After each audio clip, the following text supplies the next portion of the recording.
So we're up to Ketzad Hu Oseh. And we were talking about Kiddush Yadayim B'Raglayim, and this is on page Tes Zayin on the left column, about 4 paragraphs down from the top.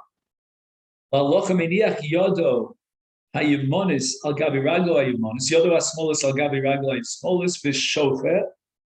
He bends his body. Uposeach es hadad, right? There's a faucet on the kior, and he opens up the faucet. Umakadsham bivas achas. And the idea is that he does Kiddush Yadayim Raglayim all at once. Makadesh min hashvicha rishona. And there are two possibilities in two possible ways he can achieve his goal. One is that the flow, the original flow, will fall on both his right side and his left side. I guess he's going to have to probably shift his body, or he can close the faucet and set up a new shvicha, a new flow. So let's say, for example, he opens the faucet under or on top of, I should say, his right hand over his right leg. Then he closes the faucet, opens it a second time, this time leaning towards the left, with his left hand and his left leg.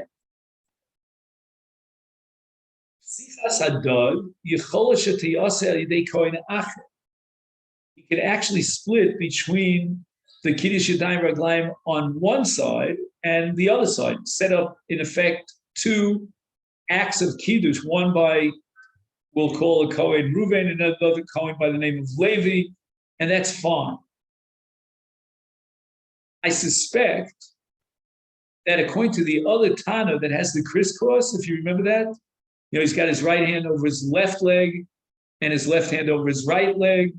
According to him, I suspect it's got to be shvicha achas, or at least it has to be the same Kohen who does both shvichos, because the idea is to integrate both the right and the left. Or we're paskening like that man, the Yomer, who says Yad Yamin al Regel Yamin, Yad Small al Regel Small, and that splits the Kiddush Yadayim Raglayim into 2 parts, such that you could have one Kohen doing the shvich on the right side and another on the left side. Upsichas hadad yechol tzefin fine. Umeshafshev raglo biyodo b'shas haritzich harchitza.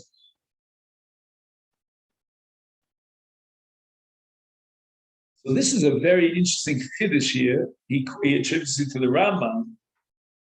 I wouldn't have said so intuitively. It's a chiddush, but he's saying that he doesn't have to actually get the flow of the water directly onto his right foot, but rather he can do shifshuf. In other words, it could be that the flow of water will not actually cover his entire leg, so there'll be parts of his leg that are still dry, and he could wet them with his hand. And I think what the Rambam might be saying here is that once you're willing to break up the Kiddush Yadayim Raglayim and split it between the right side and the left side, I can split it again, even further split it within each side. And I could have a Kiddush on the Yad, and then after the Yad is Kadosh, that Yad, which has already obtained the Kedusha, endowed with Kedusha, now that Yad could be effective for the Kiddush of the Regel. Nechlaku achronim in shir Kiddush Raglayim hu ad hakarsul o ad haberech. How much of the leg has to be covered by the water? According to the Mekilim, it's ad hakarsul, which means up until the ankle. The Machmirim go beyond that. They require the entire leg up until the knee should require Kiddush Yadayim Raglayim. It's interesting. No one seems to say that it's enough to have the bottom of the foot, the sole of the footwear. No one seems to require that the thigh also be subject to the Kiddush. Machlokas is between Karsul and Berach.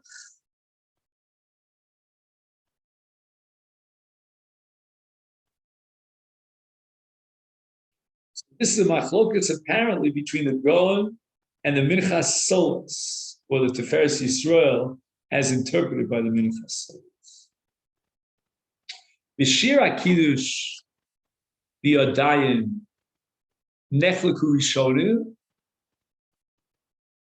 So until now, we were speaking about the raglayim. Now we're going to speak about the yadayim.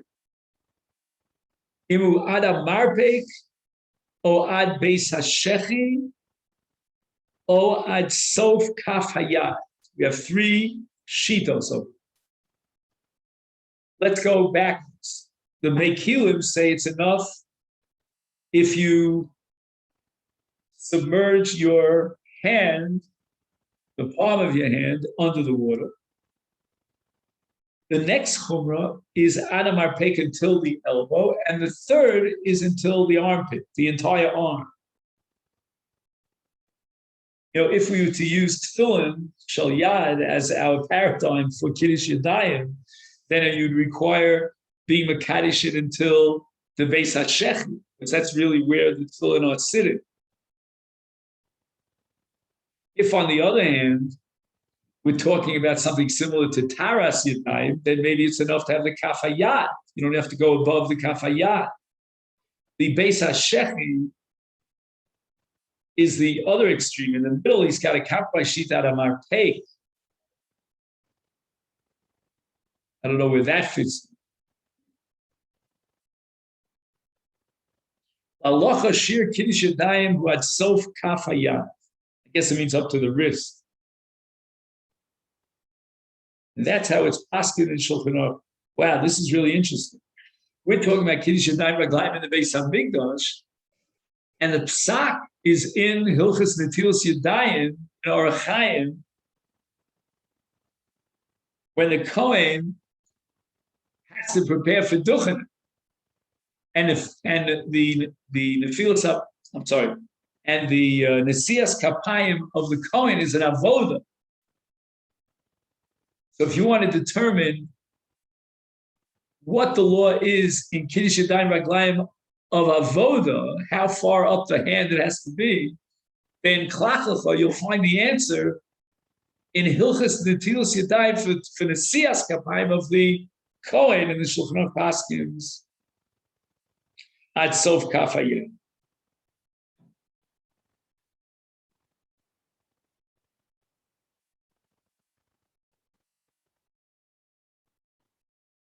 Interesting, the Gaon has a proof at Sof Hayat from the halach of Yom Kippur.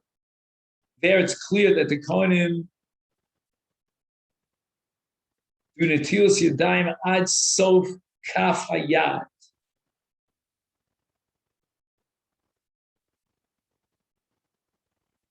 The next line I don't understand so much. He writes, Mishum sheshir zehu ashir havadai lamu.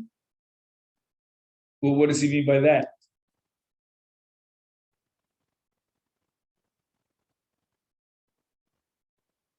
I guess he's jumping from Shulchan Aruch and Hilchas Netilas Yadayim back to Yom Kippurim, and he's assuming it's all one din. I don't know. We're talking about Kiddush Yadayim Raglayim. He's talking about Hakonim Notlim Es Yedayim Ad Sof Kaf Hayat. He's not talking about Kiddush Yadayim Raglayim. I don't know what he means there. Mavur b'Gemaros Nechleku Kanoim Im Hayadayim Nifsolos Belina. In other words, he did the Kiddush Yadayim Raglayim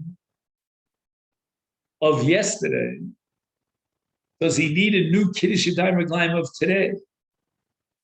Is there a loch of lina where if the day passes and you're in the next day, then that which you did yesterday is not valid because lina creates a hefset.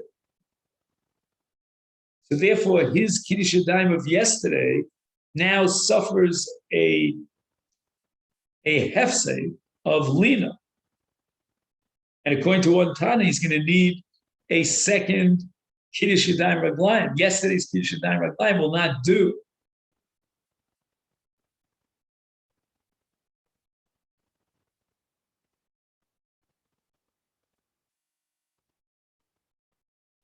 Oh, now we have the other sheet, the lakula, she'ena nifsolos. There's no such thing as a psul of lina with regard to kiddush yadayim reglayim. The kaven shekiddush yachol lavo, af mikan v'asor yom, or even for 10 days.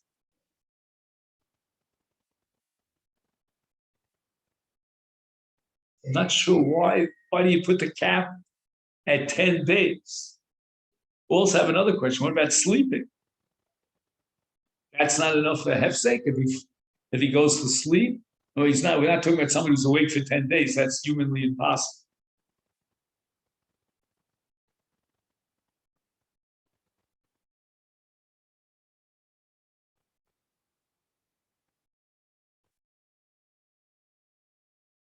So somehow the fact that he's doing the avoda on each of 10 consecutive days, that is mitzarev all of his avoda from day 1 to day 10 back to the original Kiddush Yadayim Raglayim before he started day 1, even though obviously he sleeps in between. Now, if sometime during the 10-day period he would change his status and he's no longer involved in the avoda, then clearly he would need a brand new Kiddush Yadayim Raglayim for the next time that he starts avoda.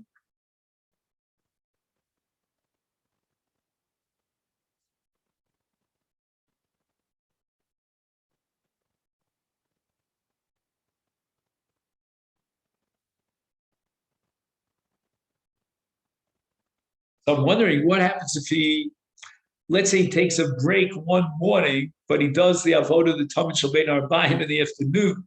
Does he need a new Kiddush Yadayim Raglayim because it was a hefsek of the morning Talmud?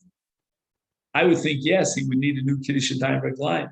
The only time Ad Asar Yom would apply is when there's an absolute ritzifus and it's continuous without any hefsek.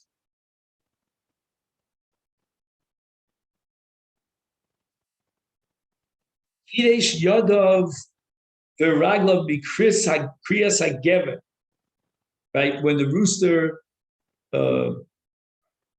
sings his cockle doodle doo, right? Now, why was he, for what purpose was he doing his Kiddush Yadayim Raglayim so early? I mean, it's too early to do the avodah. With Sorach Trumas Hadesh. Now, Trumas Hadeshin took place way before the day began in the Mikdash.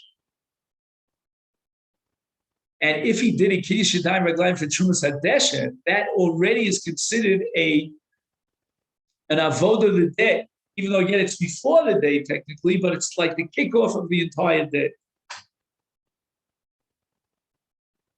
Is therefore a Kuli Alma, nobody would deny Ein Tzarech Lashon L'Kadish, even though day emerges according to the strict letter of the law with Amud HaShachar, and Krus HaGever is before Amud HaShachar. Nevertheless, he doesn't need a second Kiddush Yadayim Raglayim. However, in Kiddush Yodav Raglav Kodem Kriyas HaGever, that's Mamish Lailo.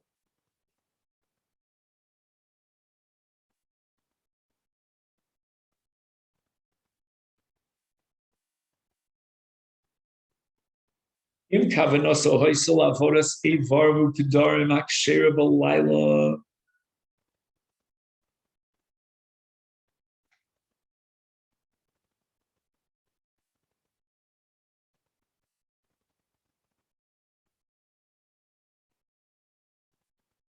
Again, if the Kiddush Yadayim Raglayim was after Kriyas HaGever, that's already the time for Trumas Hadeshin. And that's considered in this context the first avodah of the day, and he doesn't need a subsequent Kiddush Yadayim Raglayim when it comes to Amud HaShachar. But if he did the Kiddush Yadayim Raglayim before the Kriyas HaGever,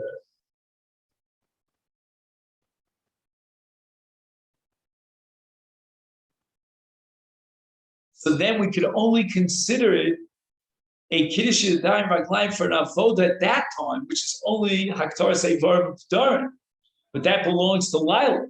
He's going to need a brand new Kiddush Yadayim Raglayim for the day.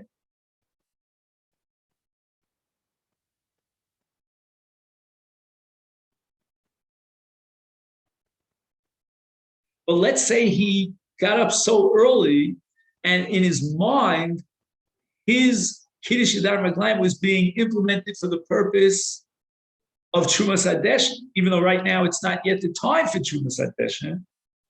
That's going to be a machlokas.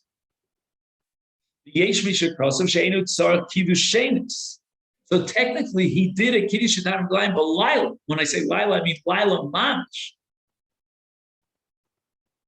But he did it in anticipation of an avoda that will begin with Amud HaShachar, or I should say with Kriyas HaGever, to be more precise.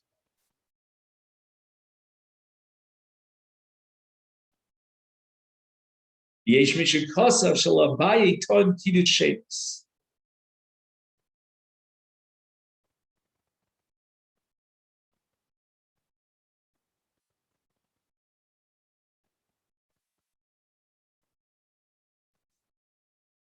And that makes more sense intuitively, because even if he's not intending to do the avodah of Laila, but rather he's doing it in preparation for the avodah of the day, which is kicked off with Trumas Hadeshen, but nevertheless, it's too early for Trumas Hadeshen.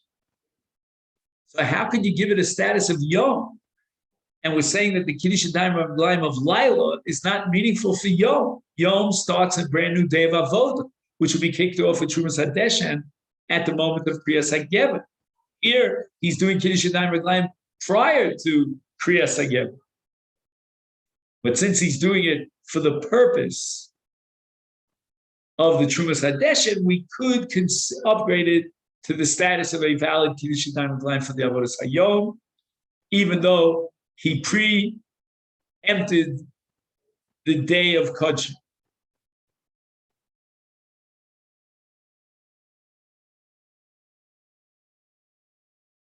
Now, what's the case of Lina? So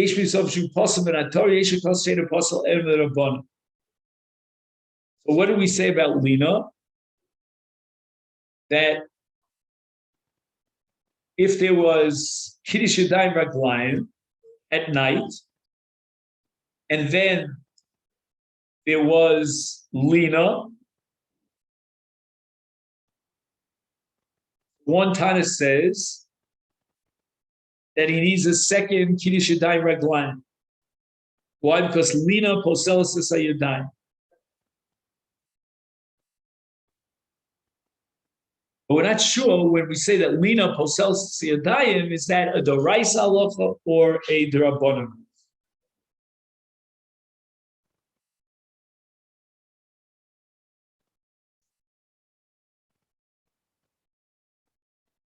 So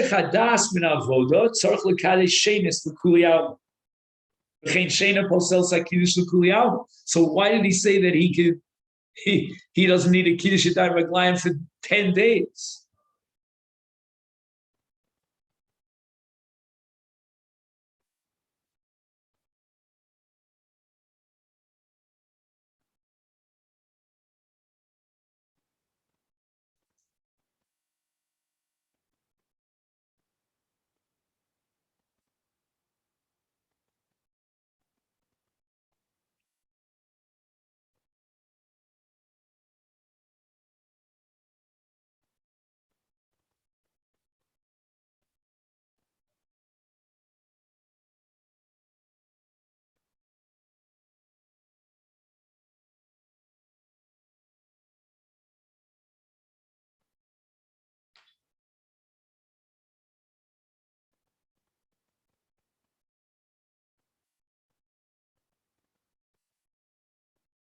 See, the impression I get is that even according to the Madi Omar, that ain't Lina poselis, but nevertheless, Kuliyamalo Pligi, that Hesech Hadas is a post. But that can't be, because in the paragraph Zman HaKiddush, he quoted one Tana that says, Kevan Shekiddush Yachol Lavod Af Mikan Ve'Adasar Yomim.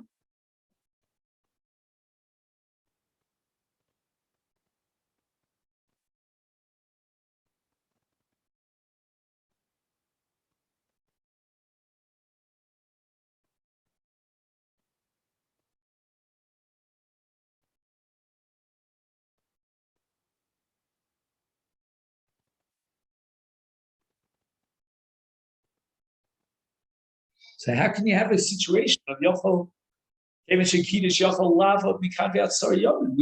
have now a halacha of Hesech Hadas. He can't stay awake for 10 days.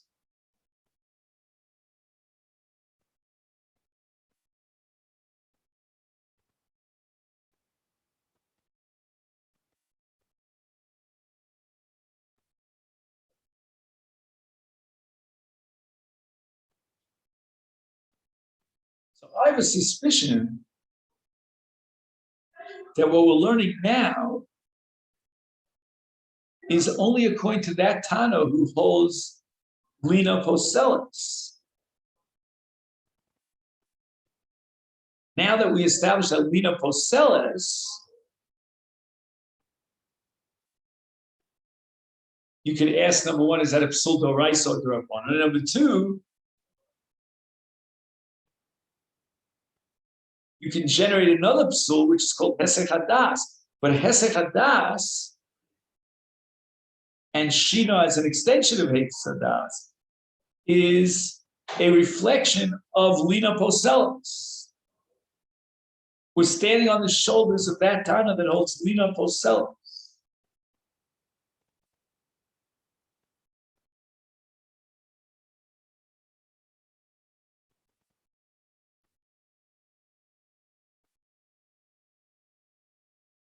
What does he mean when he says Sarach L'Kadesh Shenis L'Kuli Al?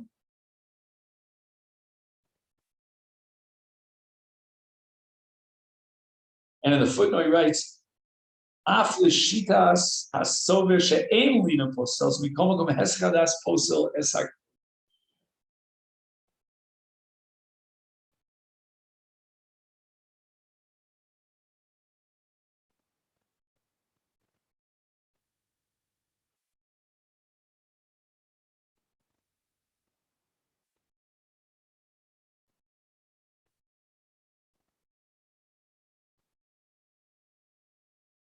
So there's such a thing called Lina without Hesech Hadas.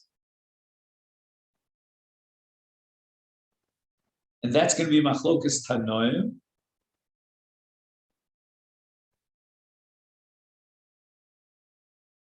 And then you're going to have Hesech Hadas, even if you hold Lina Eina Poselis, but Hesech Hadas is a Hesech Hadas is worse than Lina.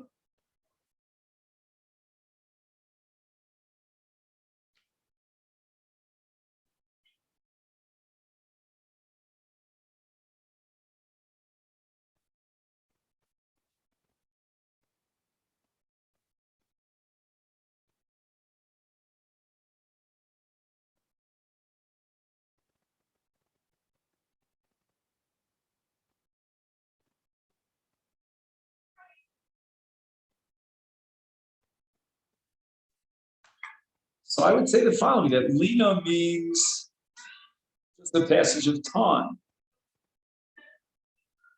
And you went through a Lila period, so there was no possibility of Voda. Hadas is not a post. We believe that he's no longer has the water, the cleansing, purifying impact of the waters have terminated with Hesech Hadas. He's now distracted, he's thinking about this, he's thinking about that.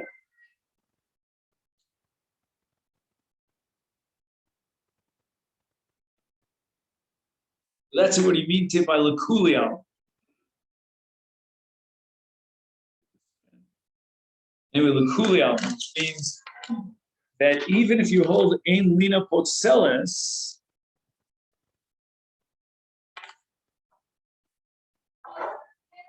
but nevertheless, Hesech Hadas is a post. As if Lina is like a halachic, theoretical construct. It really doesn't impact on the Kiddush Yadayim Reglayim in any real, substantive, material way. Masha Enkein, Hesech Hadas is something that actively breaks up the Kiddush Yadayim Reglayim. It's antithetical to Kiddush Yadayim Reglayim. it's a positive negative force, whereas lina is just the absence of that continuity that normally we need in Kodshim. But again, I still don't understand what mikan be al asar yomim. I mean, how could he have asar yomim without sheno, without hesek hadas?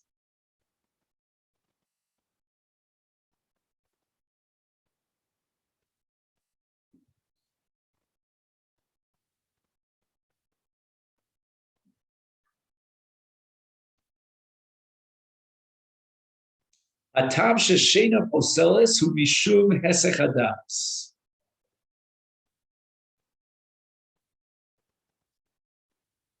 Noga biyodov uberag bidvar tinuf o b'bsoro b'mkomos hamachusim chayav l'kadish shenos. And here we go on to page Yud Zayin. So that makes a lot of sense. And again, we'll have a parallel in the Tilas Yadayim. Let's say a person washed his hands and he wants to sit down and eat a meal, but in the meantime, he came in contact with Dvarim Mitunaf. He would require a new Tilas Yadayim. So these halachas are somewhat familiar to us. Yotza ha'kohen michutz lechomas hazor, who's suffik b'gemara. So again, we're talking about a case where there was no hesek hadas, but physically he's outside the azor. If you ask me, this question is identical to the question about lina, meaning we're talking about some sort of abstract halachic concept, which is a reflection of Kodshim and avodas Kodshim.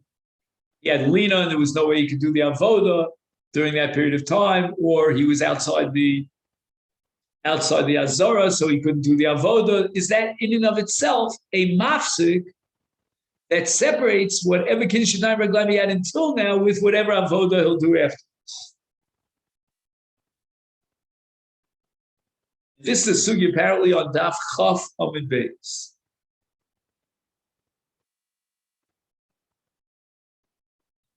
Yatsa kohen chutz l'chomas l'sasa v'gemara im nifsal ha'kiddush b'yitzia yatsa l'shis harbe.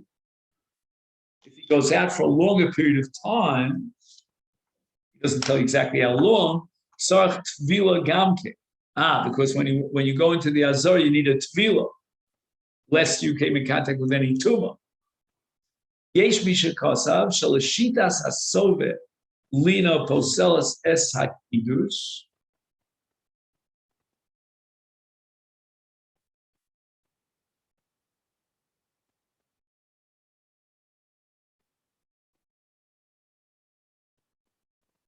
Is Yitzia B'vadei Tifson. That's what we wanted to say, that it's all the same issue, fundamentally. The halachic status, can it generate a psul kodesh, even if there's no hesek hadas, like lina or like Yitzia? Yesh mishakasav shall kol panim l'shitas hasover lina poselis min haTorah. Right, we had a machlokus where the lina is a psul in Kiddush Yadayim min haTorah mirabbanan, and if you hold this min haTorah, then Yitzia poselis bevada. As we said before, how much more so if he's not even in the Azara?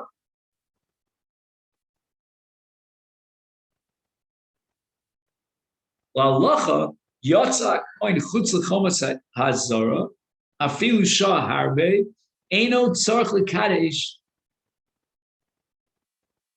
elo machmas hasof.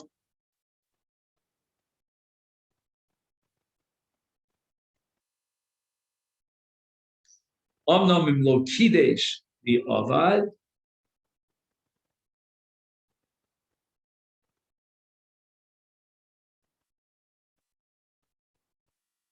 ein avodaso psula.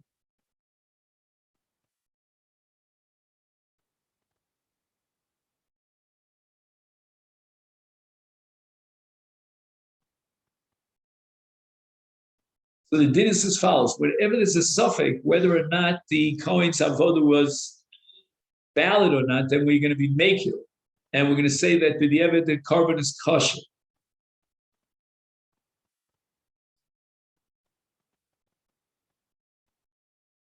So since in the case of Yitzias HaKohen Chutz L'Chomas HaZorah, we have a suffix, two opinions, whether or not there is such a psul, like we had two opinions about Lina, then he would have to repeat his Kiddush Yadayim Raglayim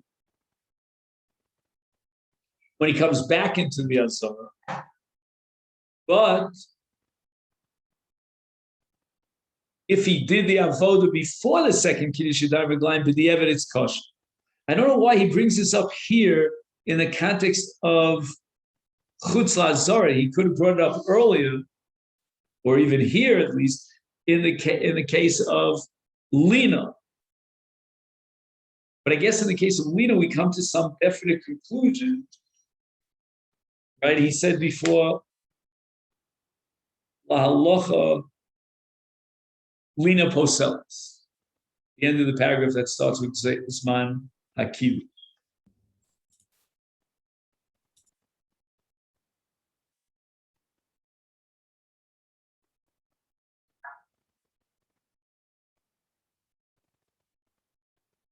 So we'll stop here with the words Yitzia Hamura Khan on the top of page Yud Zayin.